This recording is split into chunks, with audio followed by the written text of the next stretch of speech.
Ok. Buonasera a tutti, mi sentite? Ok. Allora, diamo il benvenuto ai nostri ospiti, Chiara Meloni e Marami Belli. Chiara Meloni è anche mia ex collega di università una vita fa a Sassari. Ogni tanto ci sono degli strani giri nella vita e poi ci si rincontra. Allora, io presenterei direttamente loro per quanto riguarda il loro progetto, perché poi è quello su cui ci concentreremo stasera. Quindi Chiara, ovviamente illustratrice, autrice, ha un bellissimo progetto che vi consiglio di andare a scoprire su Instagram, Chiara La Scura. Quindi vedremo che anche il suo attivismo in questo caso si traduce anche in prodotti, no? Chiamiamo così. E poi invece Mara, anche lei autrice, anche lei attivista, e poi diremo bene di cosa e come. Io farei proprio presentare il progetto, vi chiederei proprio di raccontarsi come è nato il progetto, ancora prima del libro, ok? Chi parla per prima? Noi abbiamo sempre pensato che una delle ragioni per cui il nostro progetto ha avuto un'eco mediatica così forte sia il nome, ovvero Belle di Faccia, che è, diciamo che è il complimento con fregatura che più spesso ci siamo sentite rivolgere nella nostra vita, nell'essere descritte solitamente: sì, Mara, quella bella di faccia, ce l'hai presente? Nel 2018 ci siamo rese conto che si stava iniziando a parlare in modo diverso del corpo, specialmente del corpo delle donne e delle persone socializzate come donne, e ci siamo rese conto che la body positivity stava avvenendo, che sarebbe un movimento sociale teoricamente per la promozione dell'inclusione e dell'accettazione di tutti i corpi. Poi possiamo, diciamo, esplorare meglio il concetto di tutti i corpi. Stava venendo utilizzata fondamentalmente come slogan per vendere più creme, più prodotti, per rendersi belle, ed è stata snaturata da quello che era il suo significato originale, che era un movimento sociale nato negli anni 70 dal femminismo. Quindi abbiamo deciso di provarci. Il nome non poteva essere nient'altro che Belle di Faccia, e abbiamo deciso di cercare di portare i contenuti, diciamo le istanze di quello che in America è nato come movimento per la fat acceptance, per l'accettazione del grasso, ma anche per la fat liberation, liberazione, che sono due termini che in realtà nascondono due approcci diversi a questo movimento sociale, di cercare di parlarne in Italia, perché non ce n'era alcuna traccia, a parte un piccolo nucleo ribelle che era rappresentato dalla sola esistenza di Elisa Manici fino ad allora. Quindi non ci aspettavamo minimamente di riuscire nell'impresa di portare questi concetti in Italia. Abbiamo iniziato, tramite le illustrazioni di Chiara, a parlare dello stigma che colpisce le persone con un corpo grasso, a parlare di standard di bellezza, a parlare di rappresentazione nei media del corpo grasso e di tutti i corpi che vengono considerati ribelli e non conformi. Nel 2019 poi abbiamo creato un albo da colorare, che ci è servito fondamentalmente per cercare di fare da apripista, per sondare l'interesse effettivamente, ed era un albo che aveva l'ambizione di iniziare a parlare di questi concetti in modo semplice e soprattutto di restituire qualcosa a tutte le persone grasse che sono sempre state rappresentate come un fallimento per loro stesse, un errore di fabbrica, qualcosa di brutto, di sbagliato, di deprecabile, fino a che non siamo riusciti a pubblicare il libro che stiamo presentando qui oggi con voi.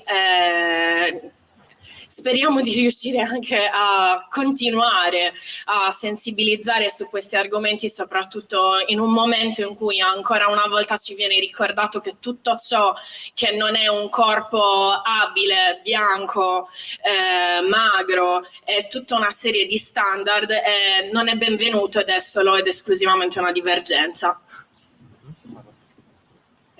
Sì.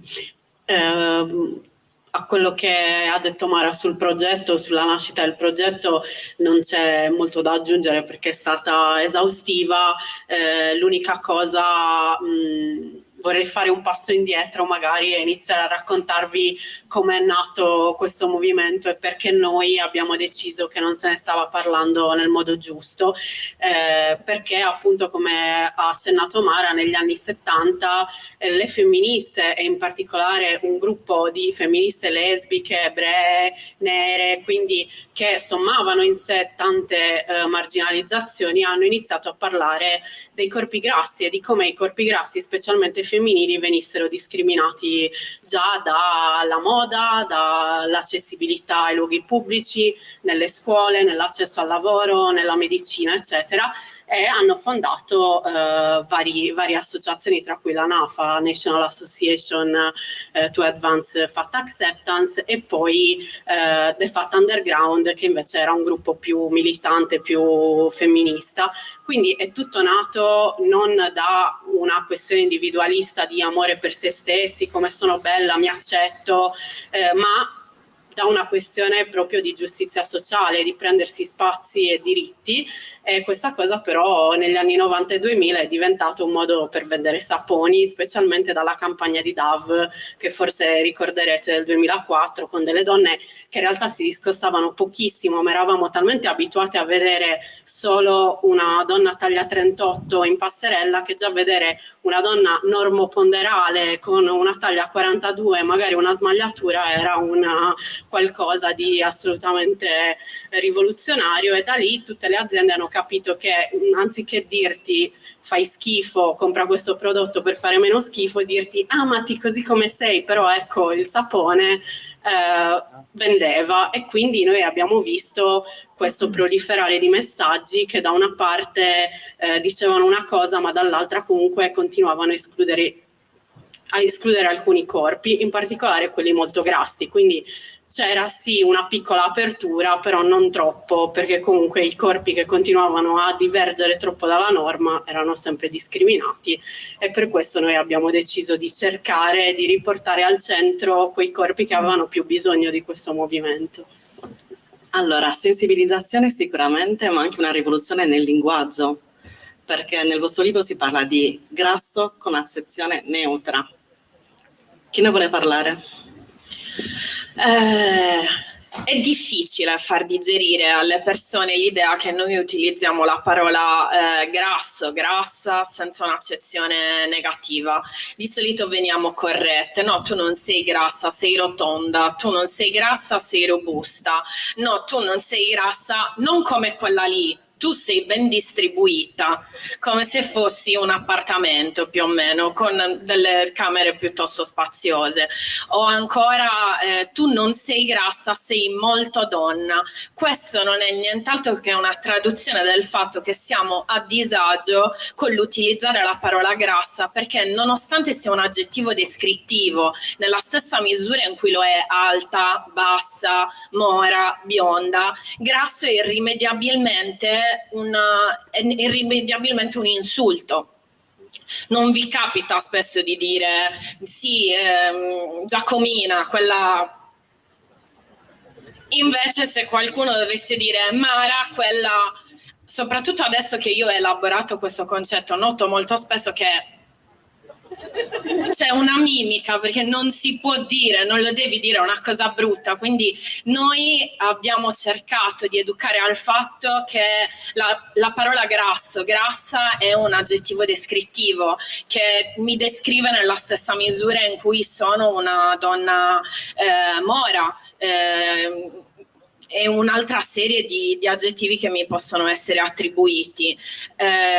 In questo mondo in cui in questo momento si parla molto del politicamente corretto, effettivamente anche le persone armate di buonissime intenzioni fanno dei salti mortali assurdi per cercare di evitare la parola grassa. Noi stesse, durante quando abbiamo presentato il nostro libro per la prima volta, siamo state invitate da una testata giornalistica importantissima a scrivere il nostro stesso articolo, perché effettivamente un po' incutevamo timore. Quindi scrivetevelo da sole. top, ottimo, bene così. Il titolo dell'articolo era Con quel corpo un po' così. Okay. Loro il titolo. Allora, Il titolista non se l'era sentita, aveva letto tutto, ma nonostante tutto evidentemente gli era sfuggito. Ciò che stiamo cercando di fare quindi è una rivoluzione che parte anche dal linguaggio, che sembra una cosa piccola. Ci saranno ben altristi che diranno ma le parole, ma cosa te ne frega del femminile, ma cosa te ne frega di grassa, ma cosa te ne frega di utilizzare la parola giusta quando si parla di identità discriminate, quando invece il modo in cui parliamo è la trasposizione del modo in cui pensiamo. Se non siamo in grado di utilizzare la parola grassa senza sentirci sporchi perché abbiamo insultato qualcuno, è perché pensiamo che essere persone grasse sia sbagliato. Do spazio anche a Chiara.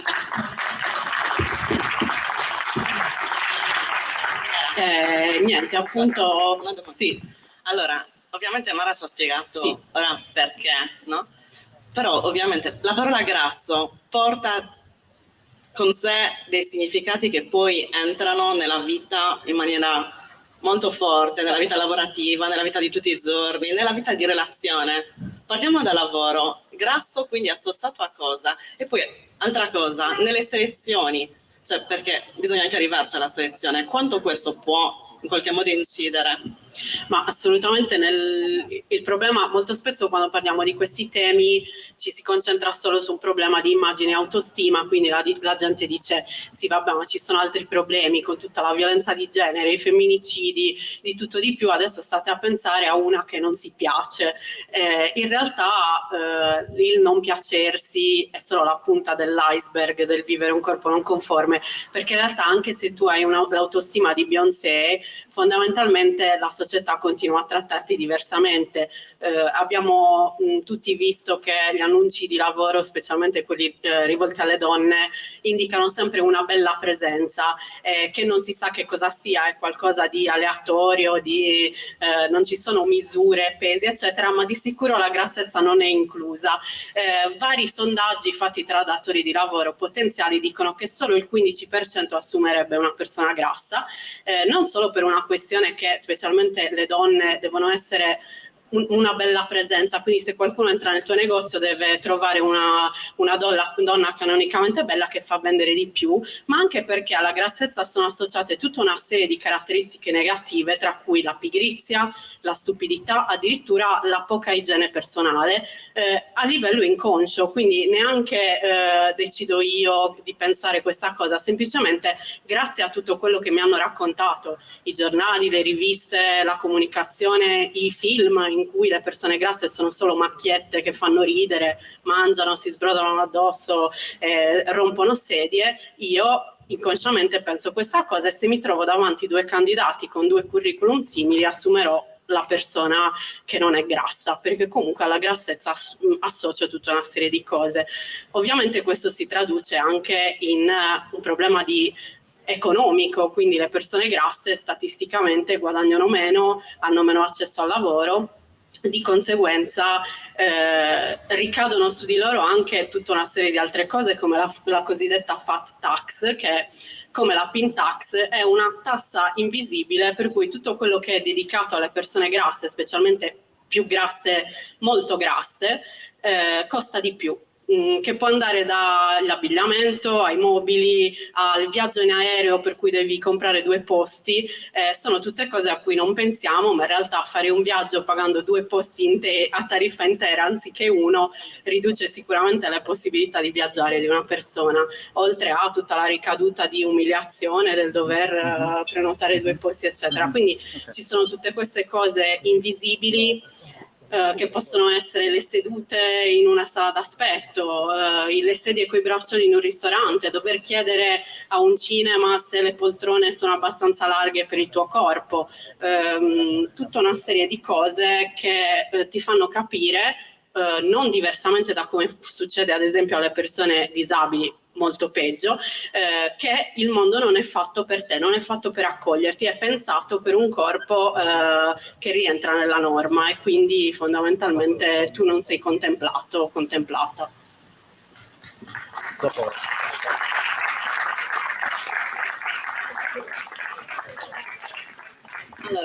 qual è il ruolo dei modelli mainstream per quanto riguarda il corpo? Altra domanda, cioè così le faccio tutte e due insieme, magari. Sì.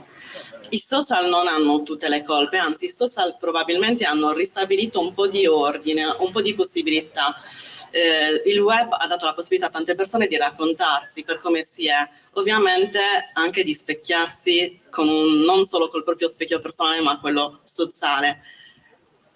Chi vuole parlare prima di quella che è la figura della donna, magari ma non solo, però sicuramente sul corpo femminile diciamo che incide un po' di più questo discorso, anche se il vostro discorso è super inclusivo, quindi inclusivo dal punto di vista del genere ma non solo, questo lo voglio sottolineare perché si parla in tutte le pagine, proprio anche la scelta di scrittura, la scelta proprio del racconto è proprio super inclusivo, questo lo voglio assolutamente dire, però diciamo che viviamo in una società dove la donna deve anche essere bella, non solo, cioè non basta tutto il resto. Diciamo che se facciamo anche un esempio pratico, no?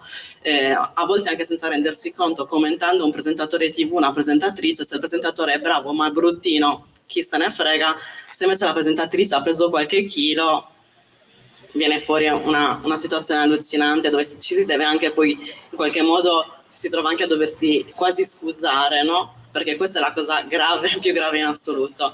Allora, quindi mezzi tradizionali, quindi voi citate tantissimi telefilm, ma anche cartoni animati, allora anche loro sono degli anni '80, quindi io mi sono ritrovata tantissimo in tutti gli esempi e le citazioni, e il libro affronta temi, questo lo voglio dire, anche se volete pesanti, nel senso che non ho usato questo aggettivo a caso, in tutti i sensi, nel senso che comunque il discorso qual è?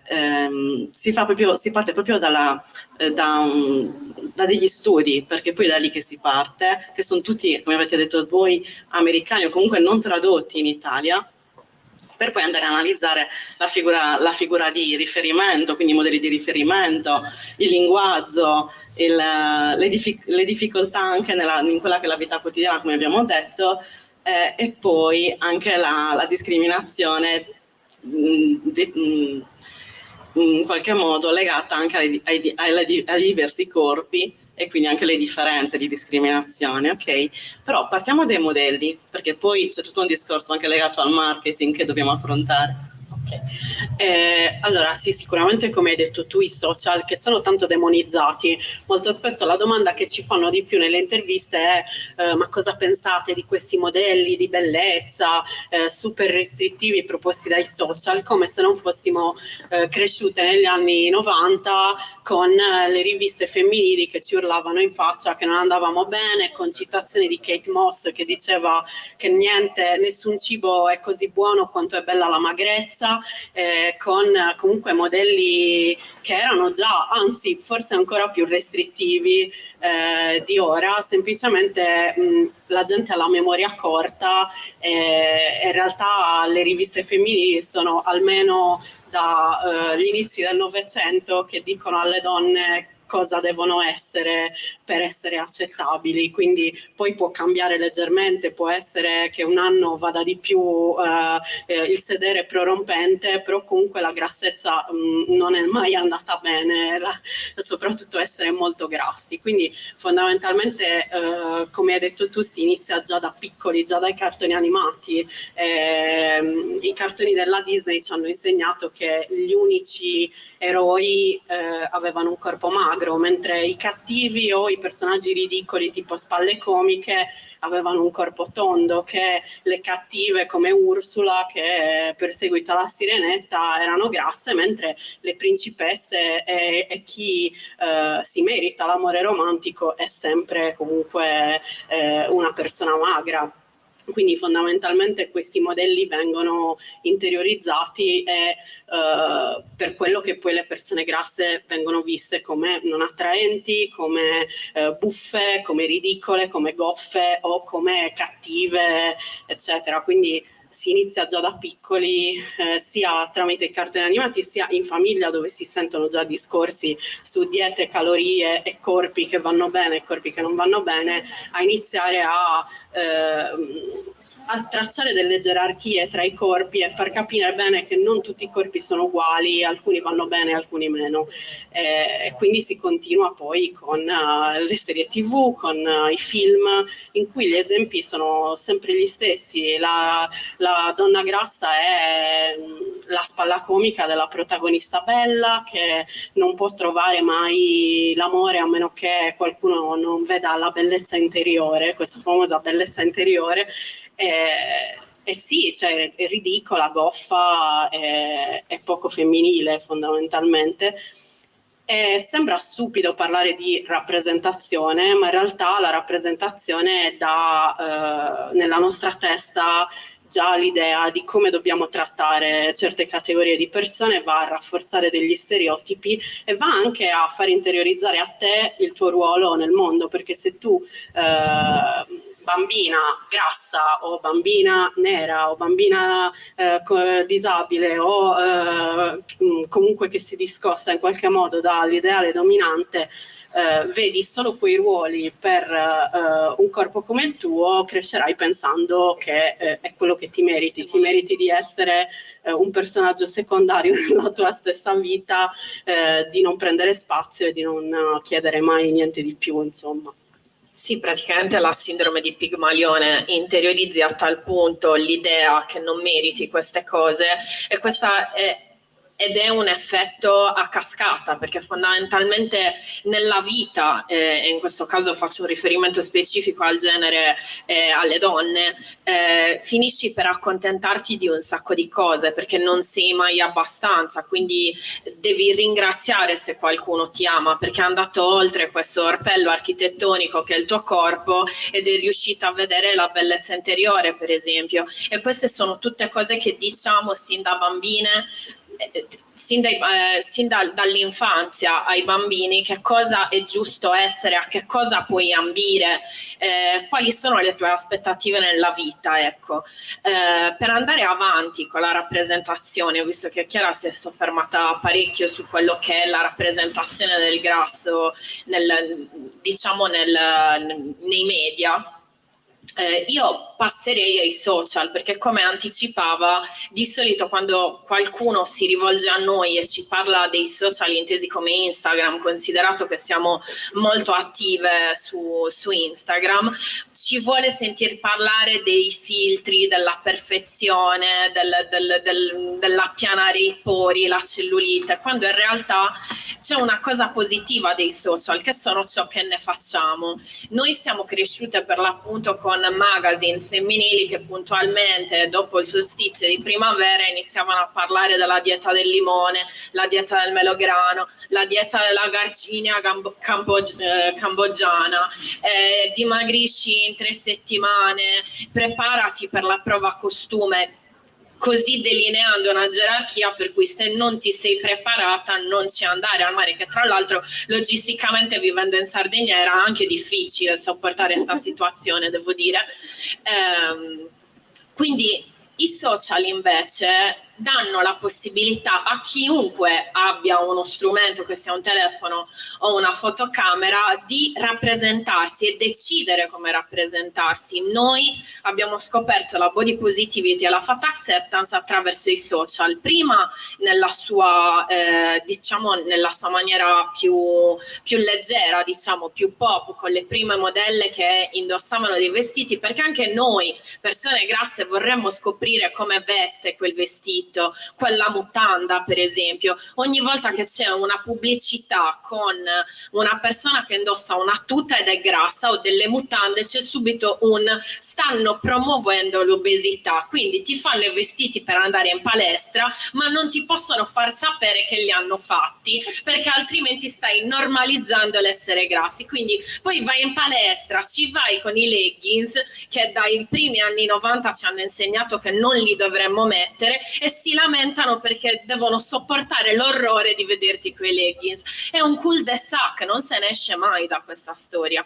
Quindi invece i social ci hanno restituito una rappresentazione reale di persone grasse che vivono la loro vita, perché noi per esempio non siamo qua a dire alla gente che dovrebbe ingrassare, ma che dovrebbero vivere la loro vita piena, soddisfacente, senza aspettare di raggiungere un goal, la prova costume, il corpo ideale, il peso ideale. È quella l'idea che i social adesso promuovono e che dobbiamo decidere di inseguire, fondamentalmente, anche una nostra responsabilità.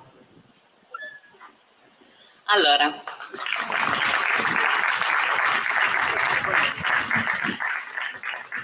le aziende si sono un po' adattate, no? Il marketing a quelle che sono comunque le richieste, perché comunque ci sono delle richieste e sicuramente i social hanno aiutato, no? Un attimino a diffonderle, però quanto tutto questo è legato alla reale risposta ai bisogni, no? E quanto questo può essere legato invece al continuare a vendere, o come dite voi, perché c'è un passaggio che comunque è forte, cioè in realtà tutta quella che è la comunicazione di marketing legata alla bellezza in realtà in qualche modo ci schiavizza, no? Perché ci fa sentire sempre inadatte o comunque non abbastanza bella, abbastanza magra, abbastanza quello che stanno raccontando in quel momento. Chi ne vuole parlare? Allora, fondamentalmente una cosa la mettiamo subito in chiaro: alle aziende non frega niente della body positivity o delle persone grasse o qualsiasi gruppo marginalizzato o delle lotte sociali. Le aziende capiscono quali sono i temi caldi e saltano sul carro per rimanere attivi a galla, per rimanere aggiornati. Possiamo fare un esempio: guardate tutte le persone che durante il Black Lives Matter hanno cambiato la loro fotoprofilo, e poi andiamo a controllare tutte le aziende che hanno assunto effettivamente persone nere, persone di colore nel senso come people of color intendo. Effettivamente viviamo nel tritacarne capitalista, per cui da ogni cosa si può trarre profitto, anche dalla giustizia sociale, quindi dall'antirazzismo sino alla fat acceptance. Se mi fa fare una campagna che funziona bene, ne parlano, vendo più mutande, bene così. Poi comunque sia, non è detto che avremo una sola persona grassa nella prossima campagna.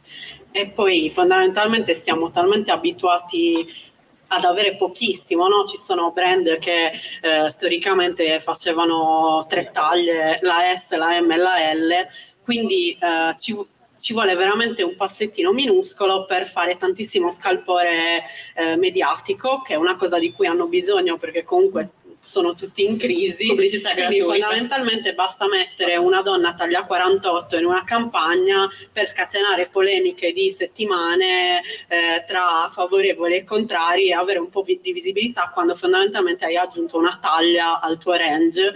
Ma è un piccolo passo. Sì, un piccolo passo. Nel 5000 forse ci saranno tutte le taglie, quando fondamentalmente poi ci sono brand minuscoli, indipendenti, fatti a mano, magari anche da donne grasse, che vestono tutti e tutte anche su misura da anni, senza fare tutta questa spettacolarizzazione delle cose. Quindi ai brand in realtà non frega niente, ma hanno capito il potenziale. Poi sicuramente c'è un lato forse positivo, visto che viviamo nel capitalismo, queste campagne le vediamo in televisione e sui social.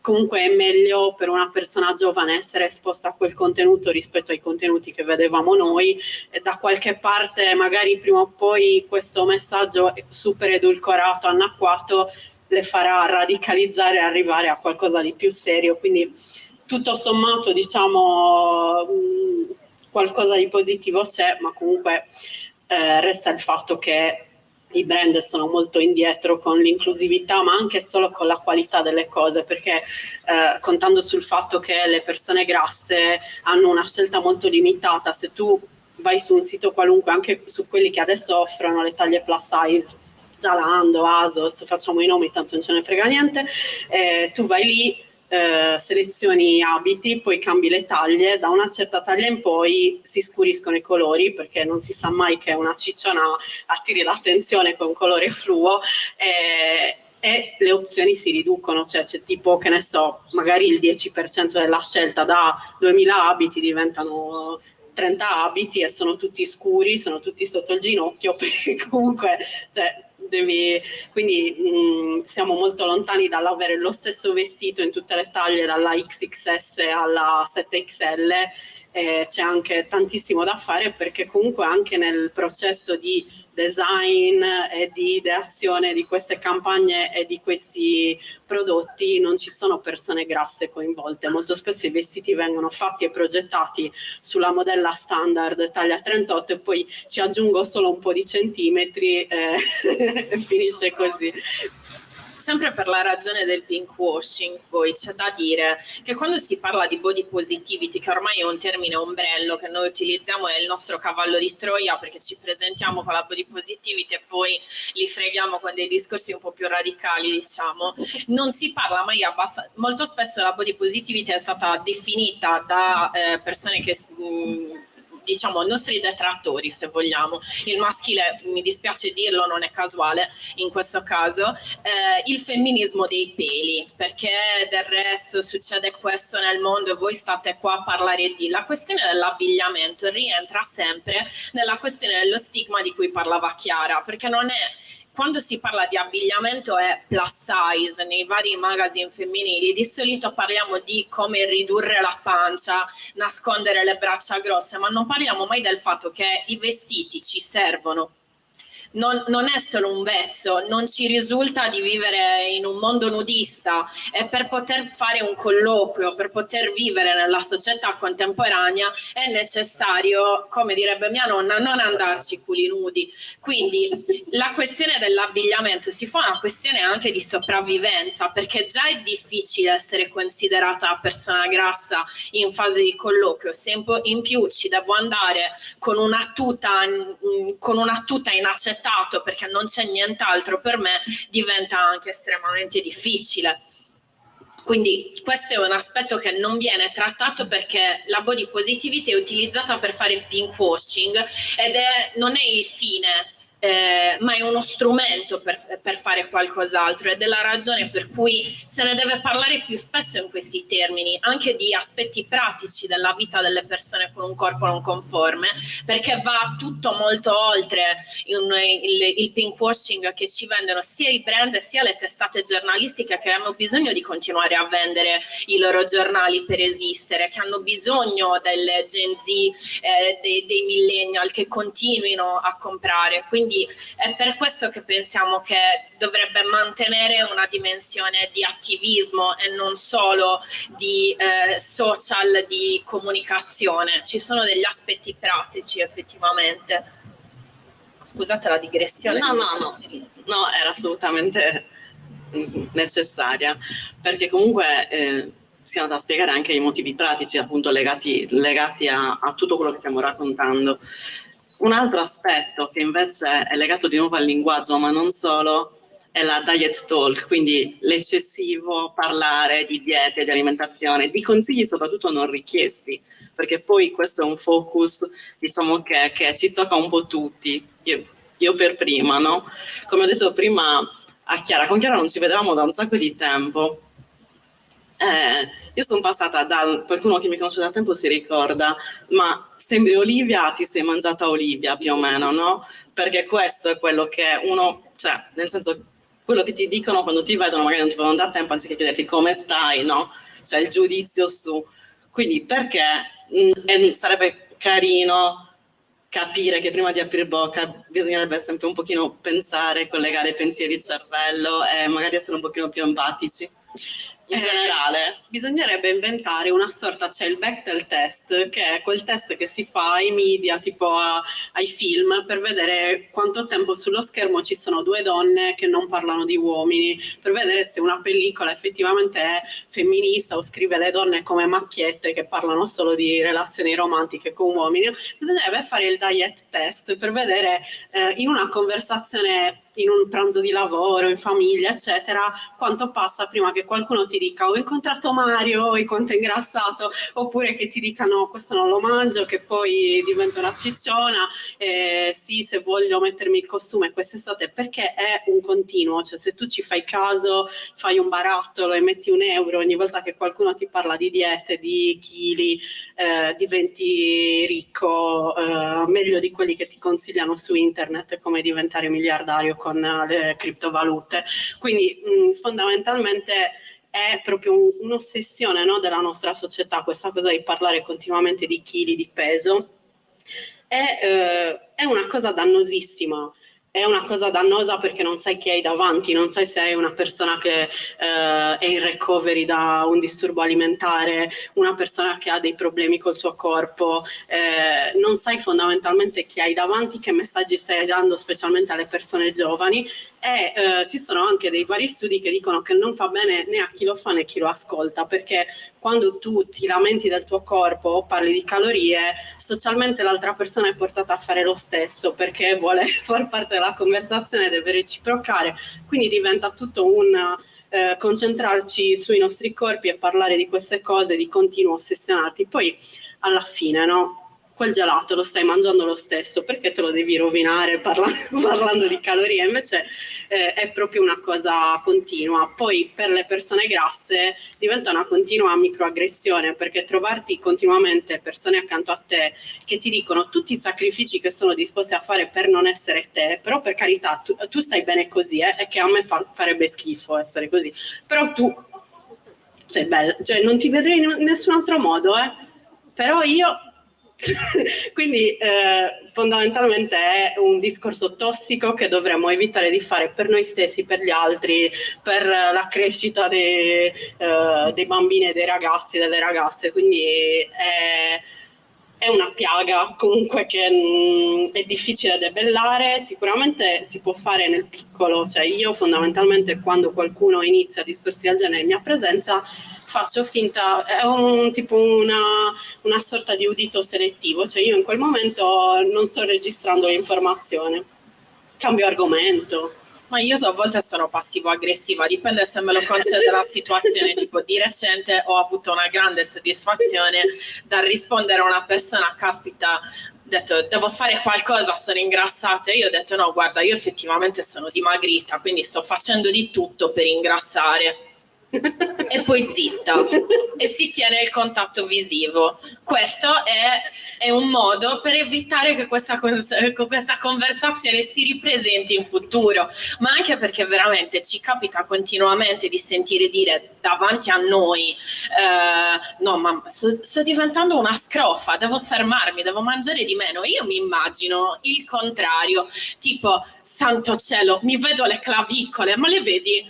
No, devo mangiare di più, che schifo, non vorrei mai essere magra, ma ci pensi? Cioè, è offensivo, solo che quando si fa notare questo aspetto di solito è come diceva Chiara, no, ma tu stai bene, io parlo per me. Ah, ok, va bene.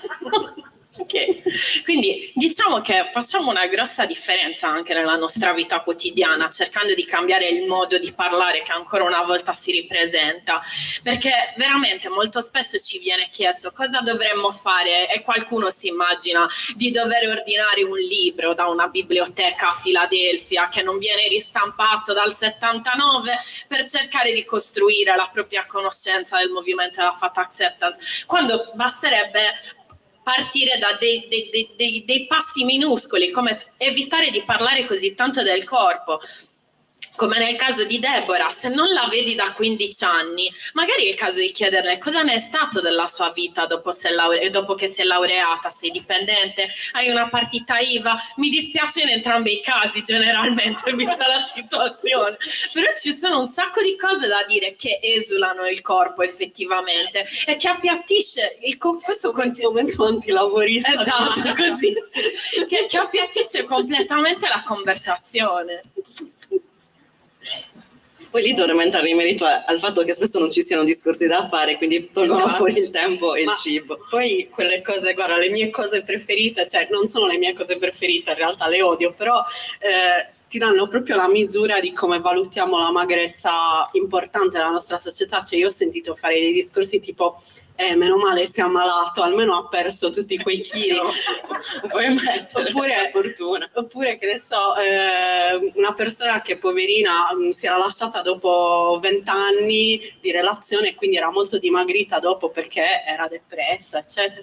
E vabbè, però meno male si sono lasciati e non li avrebbe mai persi quei chili. Quindi, cioè, gente che si augura malattie o un verme solitario, non lo so, una brutta influenza intestinale pur di perdere comunque qualcosa nel frattempo. Ed è assurdo, cioè, perché poi allo stesso tempo c'è questa dialettica della salute, no? Della magrezza e del dimagrimento visti come qualcosa di salutare, quando in realtà tu faresti di tutto per essere magro, comprese cose che non c'entrano niente con la salute, tipo diete pazze o ammalarti o qualunque altra cosa. Quindi è proprio questo valore superiore morale, estetico che diamo alla magrezza, che diventa un fine che si può raggiungere con qualunque mezzo. Ok. Ora andiamo anche sul come, cioè cosa possiamo fare per fare in modo che questo cambi in qualche modo? Perché comunque voi date anche dei consigli. Innanzitutto accettarsi per forza. Cosa significa accettarsi? Cioè quello che dicono, che spesso ci propinano, no? Cioè cosa significa accettarsi per forza? Quando facciamo questi discorsi, che comunque 20 anni fa sinceramente non mi sarei mai immaginata di parlare di grassezza, essendo una cosa che mi coinvolge in prima persona davanti a qualcuno, quindi la maggior parte delle persone dà per scontato che io e Chiara siamo più o meno non lo so, cintura nera, terzo dan di autostima, e non è assolutamente così, ed è una cosa che molto spesso si pensa che cozzi, come se tu parli in questi termini evidentemente sei arrivato a un livello di coscienza superiore per cui ti guardi allo specchio e sei innamorata di te stessa. Invece non è così, semplicemente iniziando a conoscere le origini degli standard di bellezza, del controllo del corpo delle donne. E perché controlliamo le donne attraverso gli standard di bellezza, visto che economicamente non è più possibile come prima? Ho iniziato a essere meno ossessionata dal mio corpo. Questo non significa che non ci siano giorni in cui effettivamente io provi repulsione nei confronti del riflesso allo specchio, però ora so il perché e quindi cerco di non ossessionarmi. Quello che è importante è cercare entro le proprie capacità, perché comunque c'è anche un certo classismo e anche un filo di abilismo quando si dice alle persone che dovrebbero studiare, essere preparate, perché l'ignoranza per decostruire quello che sappiamo della bellezza. Quello che dovremmo fare innanzitutto è un lavoro del personale che è politico per cercare di decostruire, partendo da noi stessi e il prossimo, ma non ha niente a che fare con l'accettarsi, quanto è un percorso politico praticamente. Ecco, un altro aspetto importante da persone che non sono grasse è appunto, come dicevamo prima, imparare a non parlare così tanto del corpo, evitare quindi di dare alla parola grassa un'accezione negativa o positiva alla parola magra, perché anche dire caspita ti trovo dimagrita è un complimento teoricamente, ma continua a sottintendere che essere grassa sia invece sbagliato, per esempio. Mi sto perdendo, quindi vai. No, niente, volevo aggiungere alla questione autostima che vi consiglio un libro, se leggete in inglese, di Dashon Harrison, che si chiama Belly of the Beast, che parla del corpo nero e in particolare il corpo nero grasso, e lui va molto contro questa dialettica del piacersi a tutti i costi, del self-love, dell'autostima, perché dice che l'odio che una persona che vive in un corpo non conforme prova per se stessa è la testimonianza dell'odio che la società prova per te, e quindi quell'odio prima di tutto non è colpa tua, perché tu non ti vedi rappresentato nei modelli di bellezza, non ti vedi oggetto di desiderio, oggetto di comunque di diritti di spazio. Quindi fondamentalmente quell'odio che noi abbiamo provato per noi stesse, che le persone grasse provano, è semplicemente un indice di quanto la grassofobia sia radicata nella società. Però sì, come diceva Mara, non è obbligatorio assolutamente piacersi, anzi questa retorica è tossica, perché è semplicemente un altro modello. Prima dovevi assolutamente essere bella, adesso ti devi assolutamente accettare. È un po' positività tossica, come chi vuole che tu sia sempre allegro, sereno e positivo anche quando ti succedono le peggiori cose nella vita, quando in realtà dare spazio anche ai sentimenti negativi è qualcosa che serve anche alla salute mentale. Quindi fondamentalmente questo. E poi la questione che diceva Mara del complimentarsi del dimagrimento, vorrei aggiungere che di nuovo non sappiamo chi abbiamo davanti, magari davanti abbiamo una persona che ha un disturbo alimentare e la stiamo tipo incoraggiando e spronando a continuare così. Dai, sta dimagrendo, complimenti.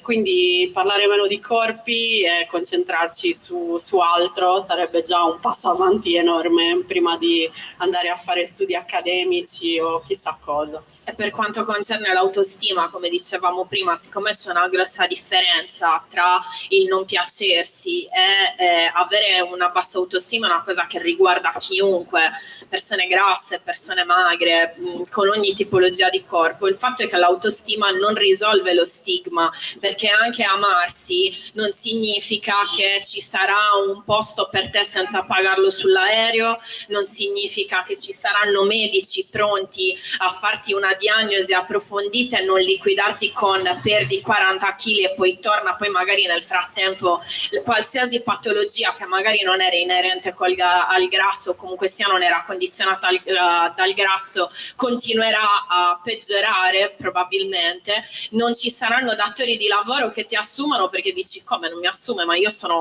mi amo, lei mi ha vista, io mi sto amando. Non è un'argomentazione che funziona, non è spendibile nel mercato del lavoro.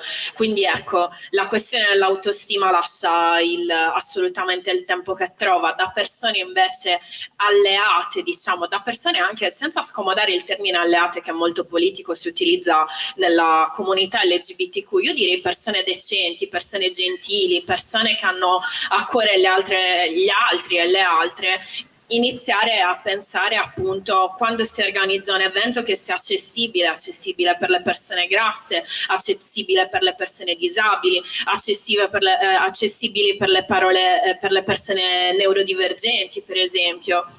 Iniziare a pensare, quando si va a cena tutti insieme, di trovare appunto delle sedute che siano comode, o quando si cammina, si fa un'escursione e c'è una persona che non riesce a tenere il passo, magari occuparsi anche di questo, senza mortificare chi non ha il fiato, che sia grasso o meno, perché non è detto. Assolutamente, fare l'equivalenza persona grassa persona non sportiva è veramente stupido, perché non è assolutamente così, perché ha a che fare con lo stile di vita e non sempre lo stile di vita può cambiare il corpo di una persona. Grassofobia e salute, pregiudizi e diritto alla cura giusta.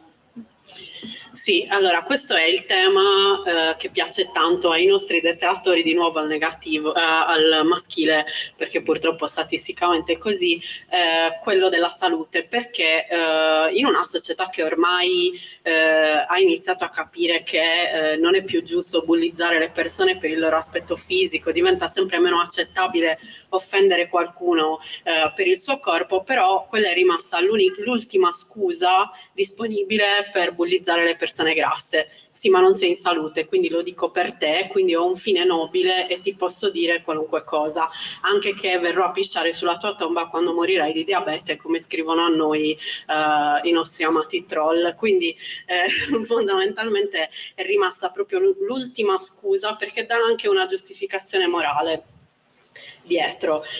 Tutto questo nasce dalla lotta all'obesità, che è partita all'incirca alla fine degli anni 90, primi del 2000, soprattutto quando negli Stati Uniti all'improvviso si è deciso di abbassare il BMI, che è quel termine, quell'indice di massa corporea che si usa per decidere se una persona è sovrappeso, obesa, eccetera.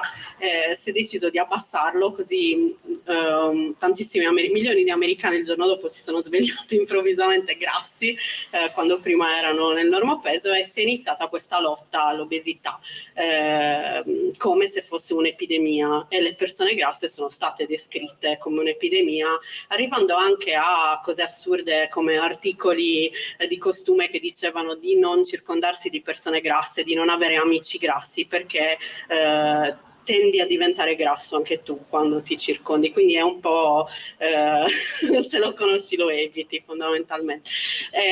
Quindi fondamentalmente questa retorica arriva molto prima di quello che è l'istituzione medica, ma anche le persone che ti stanno accanto, gli sconosciuti, i beneauguranti alle poste, si sentono in diritto di discutere la tua salute con te, perché comunque è un fine talmente nobile, e soprattutto abbiamo un'infarinatura generale di cose che abbiamo sentito al TG, per cui tutti possiamo parlare di salute, siamo tutti medici, un po' come siamo tutti allenatori di calcio, no? Tutti virologi, eccetera. Quindi fondamentalmente questo discorso è molto gettonato. Il fatto che una persona grassa come noi, che non chiede scusa per esserlo, che si fa una foto in costume, che esiste liberamente su internet e nella vita reale, stia promuovendo l'obesità solo esistendo.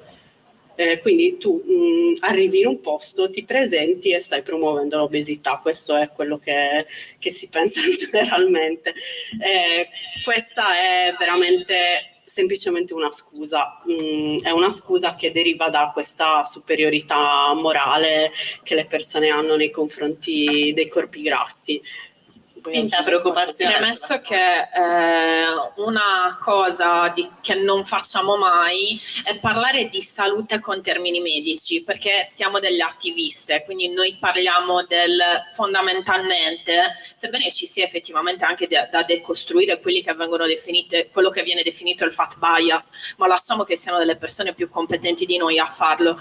Dove stavo andando a parare? Mi sono persa. Che fondamentalmente noi parliamo noi parliamo del diritto alla salute delle persone grasse, perché il mortificare le persone grasse ogni volta che hanno bisogno di una prestazione medica, perché vai dalla ginecologa e ti dice che sei grassa, vai dall'ortopedico, ti dice che sei grassa e devi dimagrire, torna quando sarai dimagrita, e poi potremmo parlare di qualsiasi problema tu sostieni di avere tu. Questo significa allontanare le persone grasse dalla loro salute, perché molto probabilmente sarà difficile che quella persona grassa entro 30 giorni avrà perso quei 20 kg che le è stato consigliato di perdere. Quindi cosa succederà? Che quella persona non ci andrà dal medico, e qualsiasi patologia che sia legata al grasso o meno continuerà a prosperare nell'ignoranza del medico e della paziente in questione, perché non avrà più il coraggio di farsi vedere da qualcuno, che sia un problema al microcircolo, che sia una storta alla caviglia. Chiunque ti colpevolizzerà, perché la tua condizione di persona grassa è colpa tua. Non è pensabile parlare di persone che sono magre per costituzione, ma le persone grasse sono così per colpa loro, e quindi le dobbiamo mortificare in ogni sede che ci è concessa. Questo è. Per questo noi pensiamo che quando si parla di diritti, buttarla sul ma non sei in salute sia profondamente abilista, perché significa che non ho diritto al rispetto, rappresentazione, dignità, salute, lavoro, perché sono, tra virgolette, malata. E questo è un concetto che sembra avere molto a che fare con l'eugenetica, se vogliamo, perché se solo le persone che rientrano perfettamente in un concetto di salute hanno diritto a queste cose, siamo in una società abilista che esclude le persone che non possono essere sane per una serie di ragioni, per esempio, che hanno a che fare anche con la classe sociale, per esempio. con lo stress. C'è un concetto che viene chiamato il minority stress, ovvero lo stress delle minoranze, per cui le persone che vivono determinate condizioni e che vivono all'intersezione di diverse identità marginalizzate avranno una condizione di salute inferiore rispetto a chi invece vive in un corpo conforme.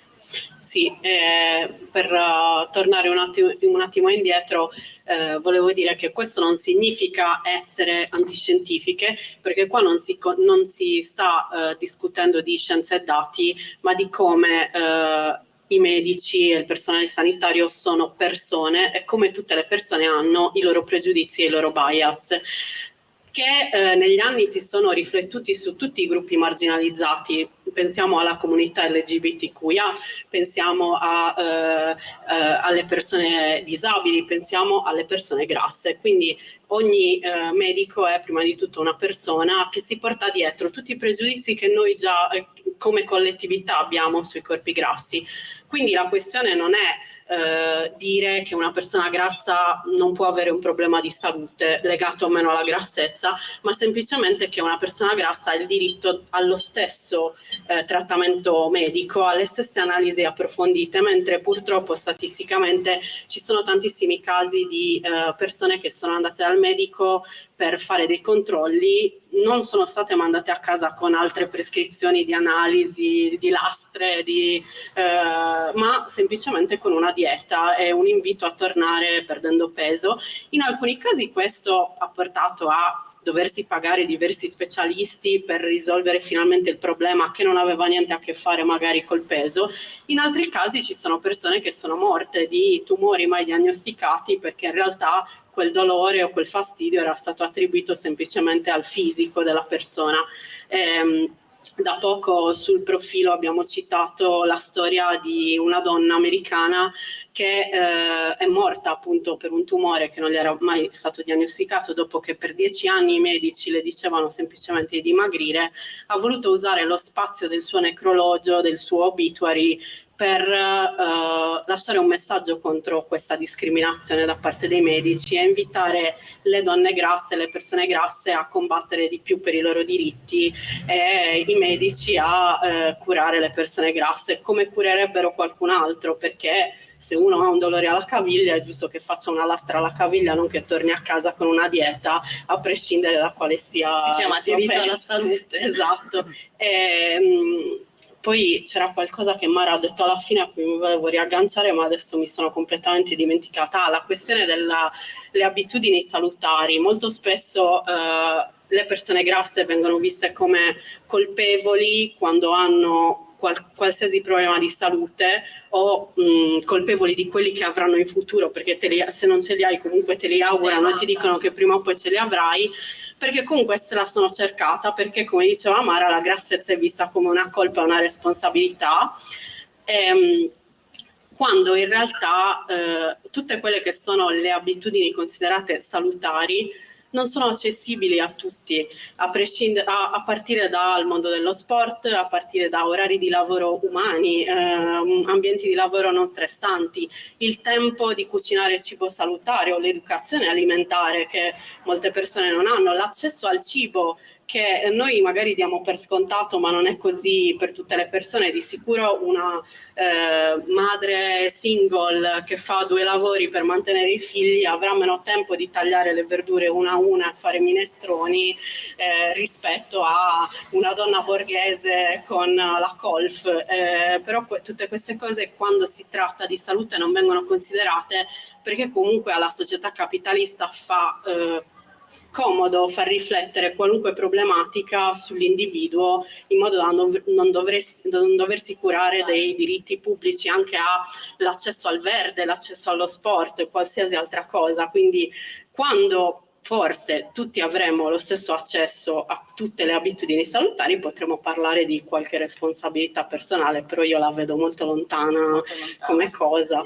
Sì. Anche perché la politica recentemente si è occupata anche di normalizzare i corpi, no? Sì, quindi. certo. Allora, io chiuderei, no? Con un messaggio invece positivo, perché comunque possiamo fare delle cose per uno, anche evitarli certi modelli, perché comunque non tutti lavorano all'interno del mondo della comunicazione, conoscono i mezzi di comunicazione, come in qualche modo possiamo bloccare certi messaggi, no? Cioè questo voi lo descrivete nel libro, perché il libro in realtà fa tutta un'analisi, ma poi dà anche un sacco di soluzioni, consigli, e regala un sacco di sorrisi, ma anche un sacco di incazzature, a tratti anche forti. Però io consiglio di leggerlo anche perché la lettura è scorrevolissima, è accompagnata dai disegni di Chiara, quindi ancor più, diciamo, cioè, entriamo anche nella narrazione, però tutta la parte che riguarda i consigli è poi una cosa che io vorrei che anche chiudere con quello che è un po' lo slogan che spesso utilizzate, no? Che ho scritto qua per non dimenticarmi. Prendiamoci lo spazio, cioè che questo racchiude un po' tutto quello che è il vostro progetto. E poi, altra domanda, tanto parlate poi di come questo libro ha creato un'evoluzione nella vostra, perché voi avete un'associazione, poi di questo ne parliamo, come questo libro ha dato slancio magari in qualche modo, vi ha aiutato anche a portare avanti il progetto dell'associazione. Allora, per quanto riguarda i consigli, allora noi abbiamo chiarito nel libro che ovviamente le cose più importanti che riguardano la discriminazione sistemica non si risolveranno dall'individuo, ma devono partire da un movimento politico che chieda i diritti per le persone con corpi non conformi. Però di sicuro, siccome forse noi nell'arco delle nostre vite neanche lo vedremo questo cambiamento, ci sono delle strategie per vivere leggermente meglio quando si vive in un corpo non conforme. Quindi sicuramente evitare tutti quei messaggi che i media, i social ci danno solo per farci sentire inadeguati, inadeguate e farci magari comprare prodotti. Quindi bloccare, costruirsi il proprio feed di notizie positivo, esporsi anche a vedere tutti i tipi di corpo, perché la cosa principale che ha funzionato per noi, anche per riuscire a vedere noi stesse diversamente, è iniziare prima a guardare le altre persone con clemenza. Quindi se su Instagram tu vedi soltanto modelle taglia 38, è ovvio che tu penserai che quella è l'unico essere umano degno di nota, ma se tu ti esponi alla diversità dei corpi che esistono, perché esistono già, è solo che non vengono mostrati, il tuo sguardo cambia, normalizzi e impari a vedere che il corpo non è solo uno fondamentalmente. E poi sicuramente evitare tutto quello che è una microaggressione, quindi le persone intorno a te che non rispettano il tuo corpo, che ti danno consigli non richiesti, che parlano del tuo corpo in un certo modo, che non ti rispettano, possono o adeguarsi ai paletti che tu metti, quindi sei tu a dover dire questo non è un argomento che voglio trattare, questo non è il modo in cui tu devi parlare davanti a me del mio corpo, oppure possono anche non far parte più della tua vita, perché non siamo obbligate a subire tutto questo fondamentalmente. In questo percorso in cui si mettono dei paletti, purtroppo qualche persona alle spalle ce la si lascia, ed è dato dal fatto che quando hai passato, e parlo da persona grassa, qualsiasi persona grassa che magari ha letto il libro, che è presente in questo momento, quando hai passato tutta la tua vita a essere, nel nostro caso per esempio, estremamente autoironiche, eravamo le prime, essendo estremamente insicure, a rimarcare la nostra grassezza, tipo se mi metto un paio di mutande di paglia, sono un fiasco di vino, vado e tutti ridiamo, io lo so per prima, non ho bisogno che lo dica tu e se voglio posso essere più cattiva. Quindi quando invece abbiamo iniziato a cambiare il modo di parlare di noi stesse ed esigere altrettanto dall'altra parte, qualcuno lo abbiamo lasciato alle spalle, qualcosa di doloroso, e la cosa importante è cercare anche di crearsi una comunità. Nel mio caso devo dire non sono particolarmente estroversa, quindi la mia comunità fisica praticamente è chiara, però avere una persona con cui confrontarsi che capisce effettivamente la tua esperienza è stato importante per me, quindi la cosa che direi è cercare di rivivere in comunità, perché la dimensione individuale dei problemi in realtà non porta a nessuna soluzione. Poi la domanda era del libro, l'altra.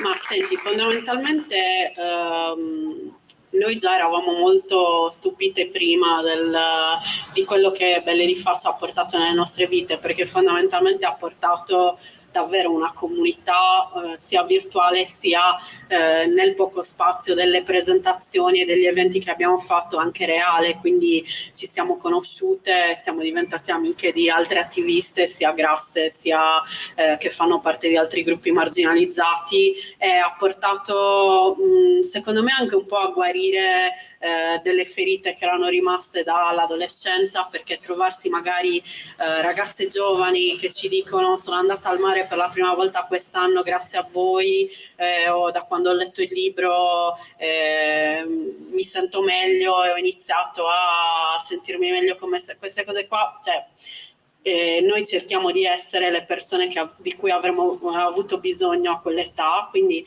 questo sicuramente porta tante soddisfazioni. Poi il progetto è cresciuto, siamo contente di aver avuto la possibilità di fare un libro con una casa editrice mainstream che comunque consente di avere un pubblico più ampio. È importante che questi messaggi non rimangano solo nella bolla femminista o nell'attivismo, ma che vadano oltre. Per quel poco che è stato possibile durante la pandemia abbiamo parlato anche a delle scuole, sempre a livello virtuale, ma soprattutto dalle persone molto molto giovani. La resistenza di solito viene da magari le fasce di età più grandi, perché sono state più esposte a quei messaggi tossici con cui siamo cresciute, però soprattutto dalle persone giovani abbiamo avuto tantissimi riscontri positivi, e quindi è stato veramente molto, molto bello per noi. A me piace l'idea che comunque sia, nonostante tutto, non ci piace metterci al centro del discorso in realtà individualmente, perché non si parla di noi, non è questo il punto. Infatti anche la scelta delle illustrazioni era strategica per cercare di rappresentare più persone, più corpi, eccetera eccetera, però ci piace l'idea di pensare anche che comunque sia ci siamo riuscite, siamo la prova vivente che si può prendere spazio, e quindi ecco, speriamo che altre persone, se non altro, trovino il coraggio, perché ce ne vuole, devo dire la verità, ce ne vuole tanto. Ci si espone sia nel piccolo che nel nostro caso in grande, cioè per quanto riguarda la mia unità di misura, diciamo, può essere doloroso ma ne vale la pena.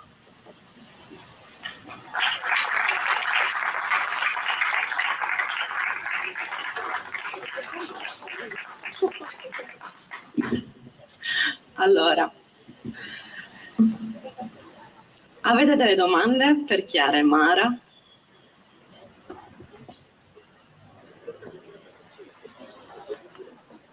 No? No, sono riuscita a dire tutto.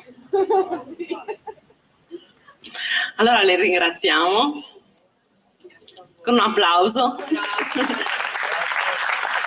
Grazie mille.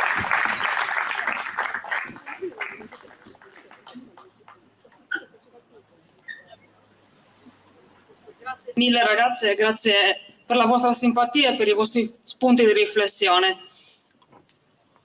Ora inviterei i ragazzi di Tradizioni Popolari per consegnare un piccolo pensiero alle ragazze, e subito dopo si esibiranno con un ballo.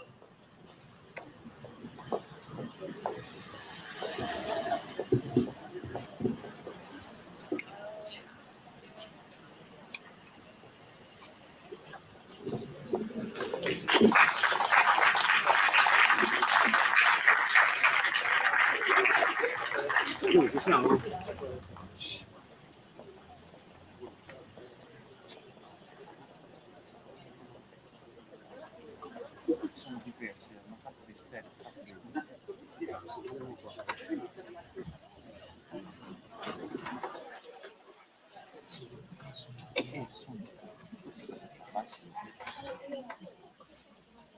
Invito alla scena i ragazzi di Tradizioni Popolari e Luca Schirru.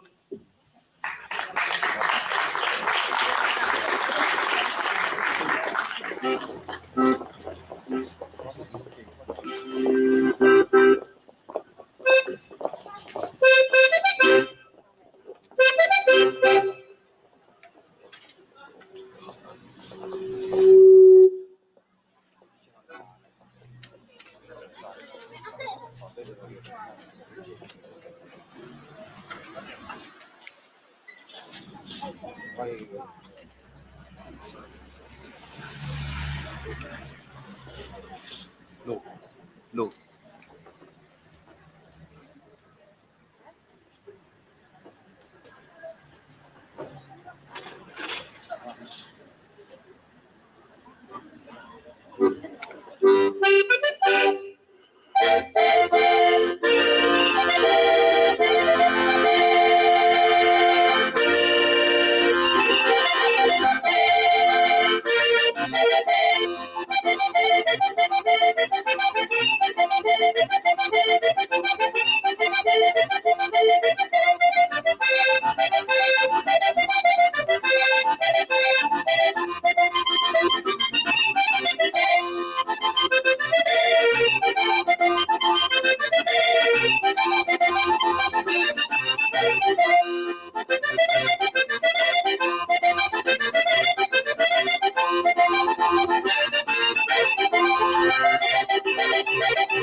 Grazie ragazzi. Ora inviterò